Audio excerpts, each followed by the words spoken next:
Today, I'd like to offer some advice to a particular Christian who is going through a particular kind of a trial, which I'll explain in a minute. I think what I'm going to go on to explain from James is going to help all Christians who go through trials because we all do. But there is a person who goes through an unusual trial. It's not a trial that everyone goes through, but here's what a lot of Christians have to face when it comes to trial.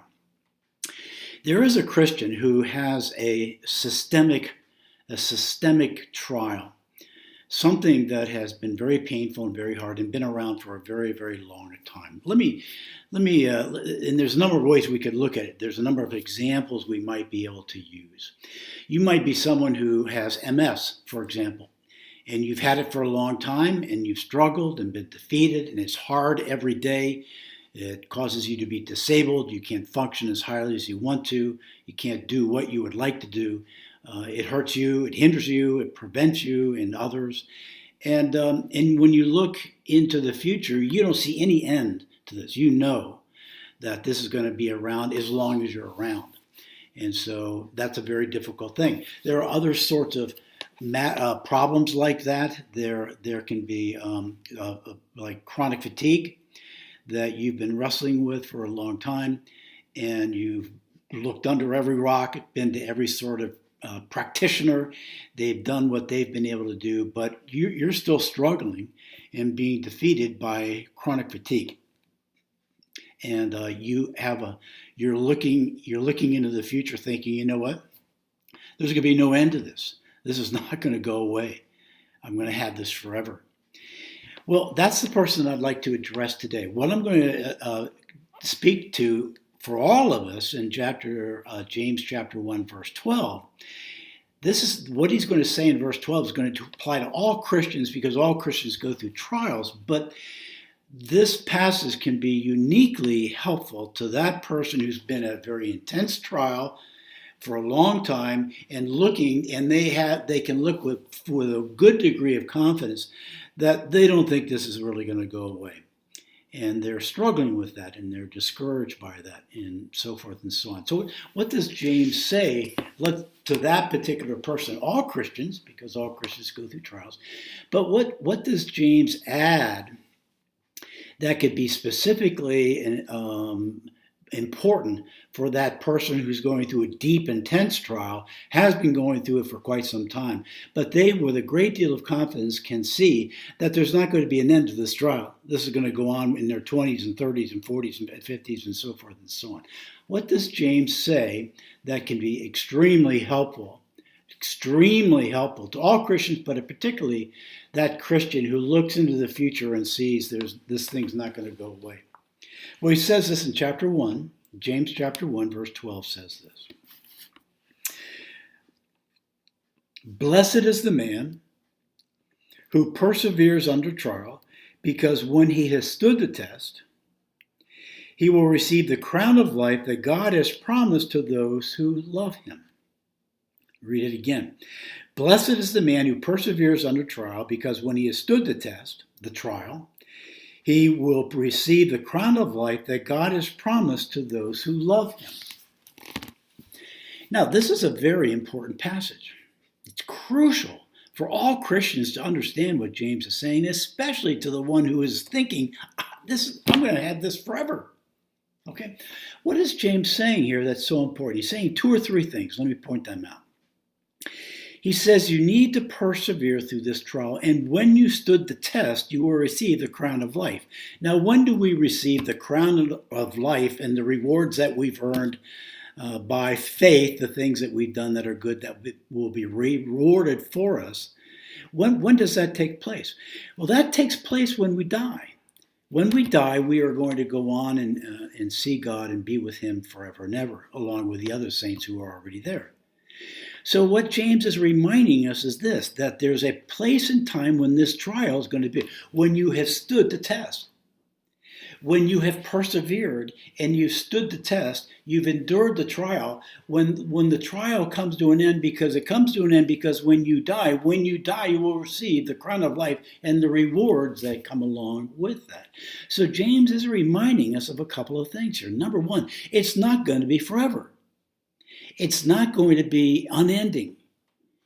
You might not see the end in sight, but you have to line your theology up when you're saying to yourself and perhaps to others, this is never going to stop, it's never going to end. That's not accurate, though that's what you're thinking, and that's the picture that you're bringing up inside your brain. You're looking at a trial that has no end. It's open-ended. It's going to go on and on and on. Now that's not accurate. That's not accurate theology and not accurate. And James is helping us, saying, wait a minute, I have to correct my thinking in this matter. I may have this, I may have it for a long time, but it's not going to be forever. And it's not going to not end. James is saying, when you have persevered and you've finished standing firm in the trial and you've passed the test, you're going to pass on. Or in other words, your trial, despite the fact that it may be long and maybe for the rest of your life, it's not open-ended, it's a closure to it. You need to remember there's an end to this race.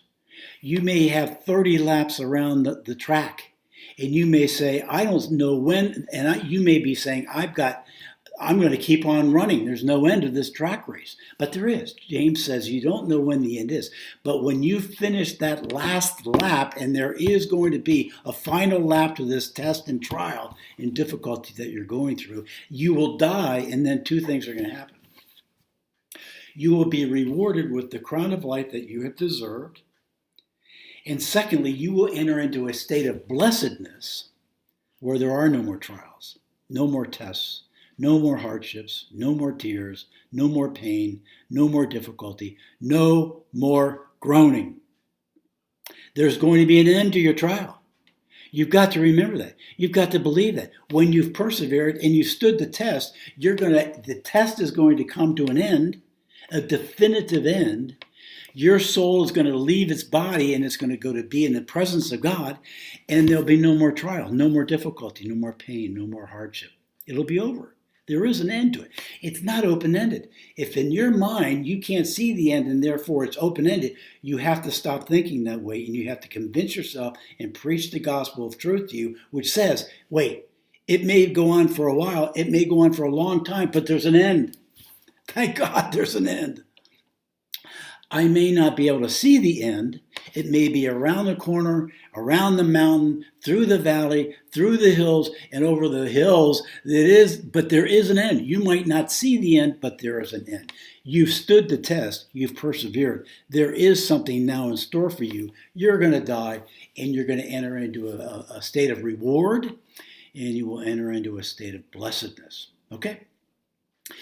By the way, when people think that there's no end, it's open-ended, it's forever. I've had it forever. It's going to be lasting. It's never going to come to an end. What kinds of things do those people struggle with? Who believe that? Discouragement, frustration, anger, bitterness with God and others, self-pity, deep depression, bad choices. Very bad choices as a way of escaping this to some degree or another. And when it gets to be so bleak that this person becomes so bleak because there is no end to this, they might decide to take their life because they can't live forever in this particular trial. So they might consider taking their life and committing suicide. Those are the options that people go through when you're saying to yourself, I can't go on. This is going to last forever.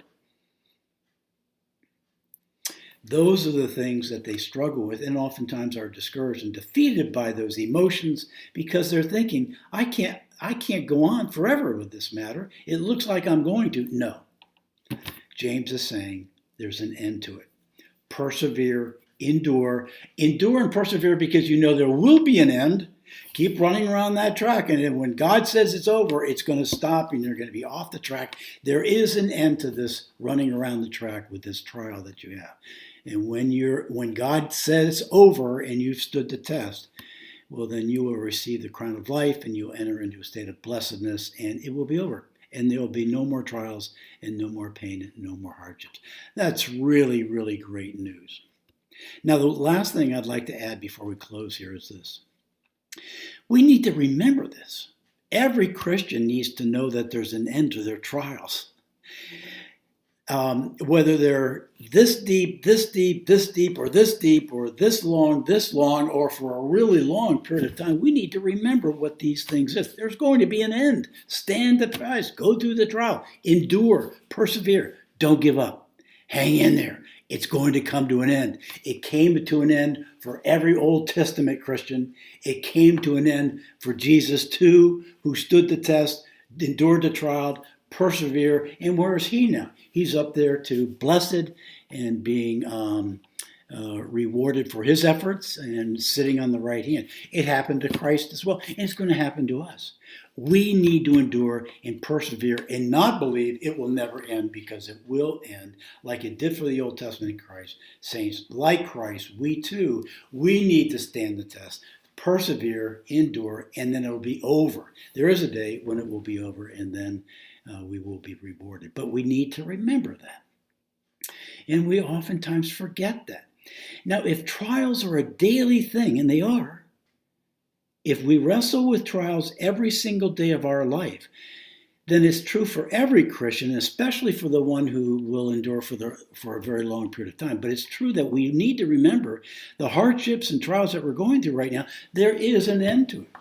And we all need to remember that, and we need to remember that frequently, because trials are every day. That is probably something that I need to remember those truths on a daily way, because it helps me when I believe that there is an end and there's a reward. It helps me to be encouraged. It buoys me instead of sinks me. It enables me to have strength to endure and persevere. I can have joy, and I have hope. Instead of being hopeless, knowing there's an end and there's a reward, then that gives me hope as well. And those are all, the person who thinks it'll never end goes this way in a discouragement, but the person who knows there's an end and there's a reward goes this way and lives a very, very different life than the one who believes there's no end to it. Okay? I hope that's helpful to you. If it is, pass it along to others who may benefit from hearing this. You probably know one or two people who have a chronic physiological problem or a circumstantial thing of life that they've been going through for quite some time. You can confidently predict that they're going to continue to go through this, and they might need the encouragement that comes from James chapter 1, verse 12 that we've looked at today. If you like what you hear, please push that button, subscribe, talk to others about this channel and about this series on trials. And what we're going to do next time, in the next video, we're going to look at 3 ways in which we can try to remember these truths on a daily basis so that we can be encouraged, hopeful, and joyful, and persevere and endure instead of get discouraged, depressed, complain, and get so bad that I might even consider taking my life. So that'll be our next video, and I hope to see you then.